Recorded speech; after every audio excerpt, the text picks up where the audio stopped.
नमस्ते। मैं जसवंत कुमार राज्य आईएएस में आपका स्वागत करता हूं। आज इस छोटी से सेशन में हम समझेंगे राष्ट्राध्यक्ष के बारे में। हम जानेंगे वास्तविक में ये जो राष्ट्राध्यक्ष होते हैं वह कौन होते हैं।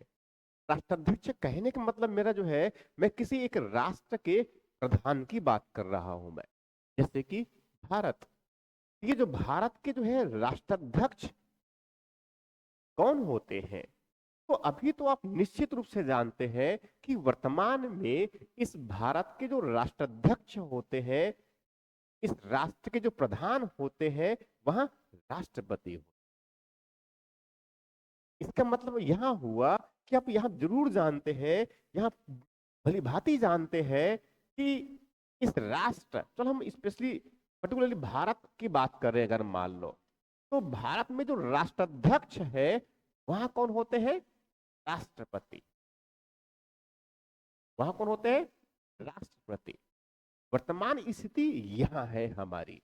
वर्तमान के मतलब मैं कब की बात कर रहा हूं? 26 जनवरी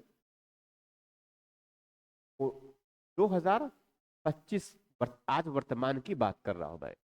ये हमारी स्थिति है अभी। इनको कहते हैं हेड ऑफ स्टेट। ये राष्ट्र के संवैधानिक मुखिया है। ये राष्ट्र के संवैधानिक मुखिया है, इस राष्ट्र के प्रधान। तो ये तो वर्तमान स्थिति है, मगर इसकी पहले की स्थिति क्या रहा है, मैं आज उसकी बात करूंगा। इसके पहले की स्थिति जो है वो किस तरह से रहा है, मैं उसकी बात करूंगा। राइट? जैसे अब इससे तो पीछे चलता हूं मैं, इनके पहले चलता हूं मैं, बहुत पहले से बात करता हूं मैं। अब बहुत पहले का मतलब आप यहां बात भी समझ सकते हैं कि 1206 से भारत में एक नई साम्राज्य की स्थापना हुआ। उनकी पूरी शासन व्यवस्था इस पूरे उत्तर भारत वाले बड़े क्षेत्र में से आगे अपने राज्य का विस्तार भी किया। दिल्ली सल्तनत आप जानते हैं, जिनमें एक उसके सुल्तान होते हैं। एक तरह से देखा जाए तो क्या है? राजा है। आगे चल करके जो है उनसे अपनी बड़ी साम्राज्य स्थापित किए, मगर वह जो है 1526 में समाप्त हो गए। उसके बाद एक फिर नया लंबा दौर, एक बड़े साम्राज्य का, उत्तर भारत के ही मुख्य रूप से बात कर रहा हूं मैं। वहां कौन था? मुगल साम्राज्य। उसमें भी एक पर्टिकुलर वंश की बातें हुई। कौन सा वंश? मुगल वंश। मगर उसके साथ साथ अगर देखें तो भारत में जो है कई, कुछ छोटे और कुछ जो है बड़े रजवाड़े राजा हुआ करते थे, कई बड़ी संख्या में। इसका मतलब ये हुआ कि भूमि के जो बड़ा क्षेत्र है उस पर अपनी अपनी निजी संपत्ति बना करके बैठे हुए हैं कुछ लोग। आपको ऐसे बहुत से लोग हैं। मगर आप साथ में यहां भी जानते हैं, तब जब यूरोपीय जो आए भारत में, पहले तो ठीक व्यापार करने आए, मगर एक जो बहुत महत्वपूर्ण जो घटनाक्रम आप जानते होंगे, वहां प्लासी का युद्ध और उसके बाद फिर बक्सर का युद्ध, ये सब तो जानते हैं, इतिहास में पढ़े होंगे आपने। मगर उसी के साथ साथ एक प्रक्रिया शुरुआत हुई भारत में बहुत बड़े क्षेत्र पर ब्रिटिश के द्वारा कब्जा करने का। ब्रिटिश के द्वारा कब्जा करने का।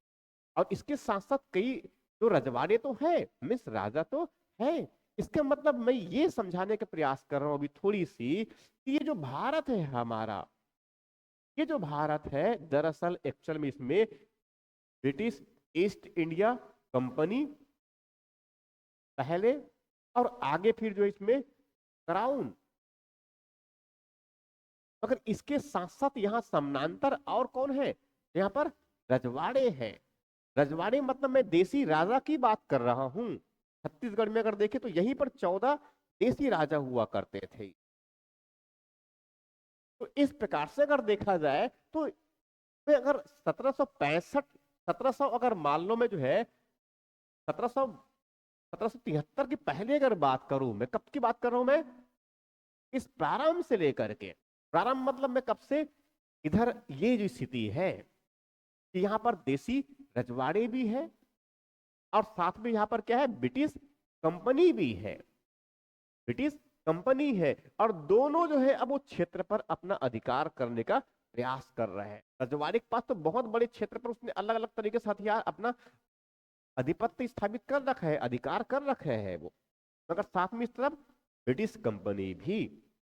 और ब्रिटिश कंपनी की अगर स्थिति अगर देखे तो अब मैं इसको अगर ये कहूं कि अब 1773 से, मैं कब की बात कर रहा हूं, पहले जिसकी बात कर रहा हूं मैं, 1773 से लेकर के अगर मैं इनको लूं, 1773 से लेकर के जो है 1833 तक, क्योंकि भारत में जो है वो कंपनी बहुत बड़े क्षेत्र पर अपना आधिपत्य स्थापित कर रखा है, पर उनकी पूरी नियंत्रण है। तो 1773 से लेकर के जो है 1833 तक इस बहुत बड़े जो क्षेत्र है उसका जो अधिपत्य का जो मुखिया है, जो प्रधान है, प्रमुख है, उनको उस समय की स्थिति में अगर कहा जाए, कब की बात कर रहा हूं मैं, 1773 से लेकर के जो है 1833 तक, उनको कहा जाता था बंगाल का गवर्नर जनरल। बंगाल का गवर्नर जनरल को ऐसा लिखा जा सकता है, शॉर्ट में लिख रहा हूं एक्चुअल में, गवर्नर जनरल ऑफ बंगाल। मैं इनकी बात कर रहा हूं भाई, राइट। अब कौन बंगाल का प्रथम गवर्नर जनरल था, मैं उस तरफ अभी बात नहीं कर रहा हूं, मैं सिर्फ राष्ट्राध्यक्ष में किस किस तरह से परिवर्तन आए हैं मैं उनकी बात कर रहा हूं मैं। तो स्वाभाविक है ये तो गवर्नर जनरल जो है ब्रिटिश ईस्ट इंडिया कंपनी की तरफ से हुए, मगर इसके साथ साथ जितने भी रजवाड़े हैं, जितने भी रजवाड़े के जो प्रमुख है, ये रजवाड़े के प्रमुख वो निरंतर बने रहे। तो भारत में अब जानते हैं कितने रजवाड़े, भारत जब स्वतंत्र हुआ उस समय कहते हैं 562 देसी रियासत हुआ करते थे। छत्तीसगढ़ में तो 14 हुआ करते थे ऐसे राजा, छत्तीसगढ़ में 14 हुआ करते थे, राइट। तो उसके तो मुखिया है ही ना, उसके तो वो हेड है ना। तो इस प्रकार से जो है अब 1833 तक क्या कहलाया हुआ, गवर्नर जनरल बंगाल का, बंगाल का गवर्नर जनरल। मगर 1833 में जब एक चार्टर लाया गया, नया कानून लाया गया, उसके बाद से तो स्वाभाविक ये गवर्नर जनरल किसके तरफ से है, कंपनी के तरफ से है, ब्रिटिश ईस्ट इंडिया कंपनी के सर्वोच्च प्रशासक के रूप में है भारत में। दूसरी तरफ अगर बात करें अब हम 1833 के बाद से, यहां से लेकर के जो है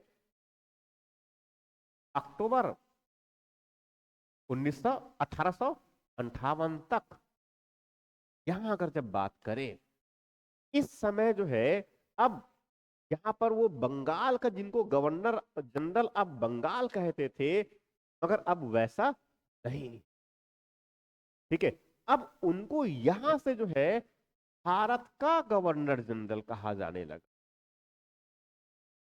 भारत का गवर्नर जनरल कहा जाने लगा। जबकि इसके पहले क्या कहते थे, तो मैं हिंदी में लिख दूं ज्यादा स्पष्ट हो पाएगा। इनको पहले कहा जाता था, इनको पहले कहा जाता था यहां पर बंगाल का गवर्नर जनरल, ये कहते थे। मगर अब इसी को क्या कहा जाने लगा, 1833 के बाद से 1858 अक्टूबर 58 तक भारत का गवर्नर जनरल। तो ये एक्ट्रेस देखा जाए तो कंपनी के द्वारा नियुक्त किया गया है, बेसिकली कंपनी के द्वारा है। समझ में आ रहा है ये, मतलब ये राजा ब्रिटिश क्राउन का कोई प्रतिनिधि नहीं है, बस ये भारत में जो ब्रिटिश आधिपत्य वाला क्षेत्र है उस पर वो शासन को देखता है, शासन की गतिविधियों को देखता है, उसका ये प्रधान है भारत में। अब उसके बाद अगर देखें तीसरी तीसरी अवधि को ले रहा हूं मैं, तीसरी अवधि में अगर आप देखेंगे तो मैं नवंबर 1858 से बात कर रहा हूं मैं, ये क्योंकि नवंबर 1858 में भारत जो है, जो ब्रिटिश अधिपत्य क्षेत्र जिनको कहा जाता था, वो पूरी तरह से, और साथ में रजवाड़े बड़ी बड़ी मात्रा में, वो सब के सब किसके अधिपत्य हो गए, किसके अधिपत्य स्थापित हो गया, वहां था ब्रिटेन की साम्राज्य। तो ये भारत एक तरह से जो है निजी संपत्ति बन गया, किसका, ब्रिटेन की साम्राज्य। कब से, नवंबर 1900, नवंबर 1858 से। और कब तक ये बना रहा, 15 अगस्त 1948 तक ये बना रहा। समझ में आ रहा है ये, पहले कंपनी, और यहां पर अब कौन, क्राउन, ब्रिटिश क्राउन, उनका शासन आ गया। तो उस समय उस क्राउन का, क्राउन की बात कर रहा हूं मैं, ब्रिटिश क्राउन, इनका प्रतिनिधि के रूप में, इनको अगर हम समझे तो इनका प्रतिनिधि के रूप में, इनका प्रतिनिधि के रूप में भारत में वायसराय, ये क्या है, इनकी प्रतिनिधि है। इसीलिए इनको कहा कहा गया, वायसराय कहा गया, इसीलिए इनको कहा गया वायसराय। मगर चूंकि ये वायसराय जो है, वो पूरे शासन को संचालित करने वाले क्या है, वो सर्वोच्च प्रशासक है। मतलब वो शासन के भी अध्यक्ष है। इस राष्ट्र के साथ साथ वहां जो है, वहां क्या है, शासन के भी अध्यक्ष है, मीन्स शासन के शासनाध्यक्ष है वहां भी। इसीलिए वायसराय के साथ साथ क्या कहा गया, गवर्नर जनरल। क्राउन के प्रतिनिधि के रूप में वायसराय कहलाए, मगर शासन का सर्वोच्च प्रशासक के रूप में वहां गवर्नर जनरल कहलाए। बुनियादी अंतर यही है। कब तक की स्थिति है, 15 अगस्त 1948 तक ये स्थिति बना रहा राष्ट्राध्यक्ष की। मगर अब जब 15 अगस्त को भारत, नहीं 15 अगस्त नहीं लेंगे इसको, 14 अगस्त लेंगे, 14 अगस्त लेंगे, तो 15 अगस्त से मैं तीसरी हिस्सा ले रहा हूं मैं ये, 15 अगस्त 1948 से अब इस समय जो है हेड ऑफ स्टेट की स्थिति, अब वो वायसराय, क्योंकि अब यहां पर कोई क्राउन का प्रतिनिधि नहीं है, इसका मतलब ये हुआ कि अब यहां नीचे इस 1947, 15 अगस्त 1947 से अब वायसराय नहीं होगा। मीन्स ये वायसराय जो है अब नहीं होगा, इनका पद समाप्त कर दिया जाएगा। बल्कि बल्कि जबकि जबकि शासन का तो मुखिया होगा ना। समझ में आ रहा जो कह रहा हूं मैं ये, ठीक है, भले वो नाम मात्र की सही। तो इसीलिए यहां पर क्या बनाए रखा गया, गवर्नर जनरल, ये पद बनाए रखा गया, जबकि ये वायसराय का पद जो है समाप्त कर दिया। जानते हैं, गवर्नर जनरल उस समय स्वतंत्र भारत के लॉर्ड माउंटबेटन को बनाया गया।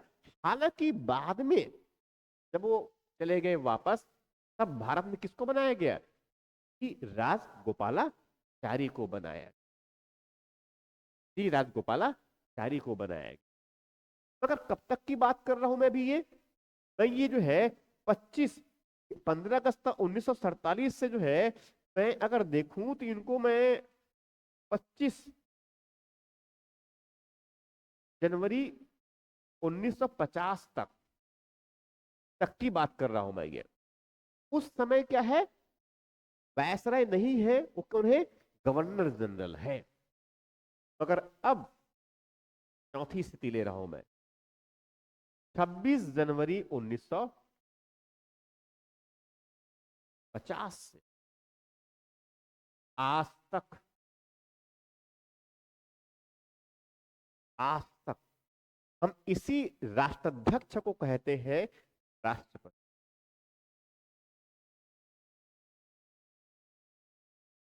पहले राष्ट्रपति जानते हैं प्रधान सभा के द्वारा निर्वाचित किया गया था, डॉक्टर राजेंद्र प्रसाद को। ठीक है, इस तरह से ये, तो इस प्रकार से एग्जैक्टली अगर देखा जाए तो राष्ट्राध्यक्ष का मतलब ये होता है उस राष्ट्र का प्रधान, राष्ट्र का मुखिया। मगर इसके साथ साथ जो है तो एक और बातें आती है, वहां होता है एक शब्द और आता है, वहां होता है शासनाध्यक्ष। एक है हेड ऑफ स्टेट, जबकि दूसरा जो है हेड ऑफ गवर्नमेंट। अंतर है दोनों में, बिल्कुल अंतर है। तो राष्ट्राध्यक्ष का मतलब ये हुआ, राष्ट्राध्यक्ष का मतलब ये हुआ कि मैं उस राष्ट्र के प्रधान की बात कर रहा हूं,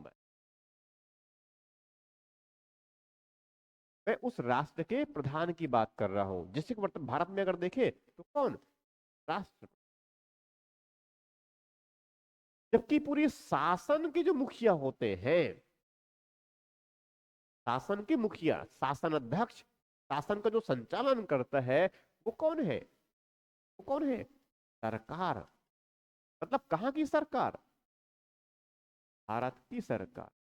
और भारत की सरकार का मतलब ये है जो कानून को लागू करने के लिए जो निर्णय लेते हैं उस एजेंसी को कहा जाता है। तो निर्णय लेने वाली एजेंसी कौन है, तो वहां निर्णय लेने वाली एजेंसी है, वहां है मंत्रिपरिषद। वहां कौन है, मंत्रिपरिषद। और उस मंत्रिपरिषद के जो प्रमुख होते हैं, मीन्स क्या, उनका प्रधान जो होता है, अब जानते हैं वो कहा जाता है प्रधानमंत्री। तो एक प्रकार से यहां कह सकते हैं आप इनमें कि जो राष्ट्राध्यक्ष जो होते हैं वो राष्ट्रपति जैसे कि संवैधानिक मुखिया है इस राष्ट्र के रूप में, राष्ट्र का प्रधान है। जबकि शासनाध्यक्ष है वो कौन होता है, भारत की सरकार मीन्स मंत्री परिषद में जो प्रधान मीन्स प्रधानमंत्री। तो आज के सेशन में हमने बस थोड़ी सी बातें समझे, ये राष्ट्राध्यक्ष और साथ में शासन अध्यक्ष, इनकी स्थिति जो है वहां थोड़ी पुरानी इतिहास से लेकर के आज वर्तमान तक इस तरह से बदलाव आए हैं। ऐसी ही जो है अगले सेशन में कुछ छोटी बातें, मगर हाँ बहुत काम की बातें, उस पर हम फिर से और डिस्कस करेंगे। Thank you very much.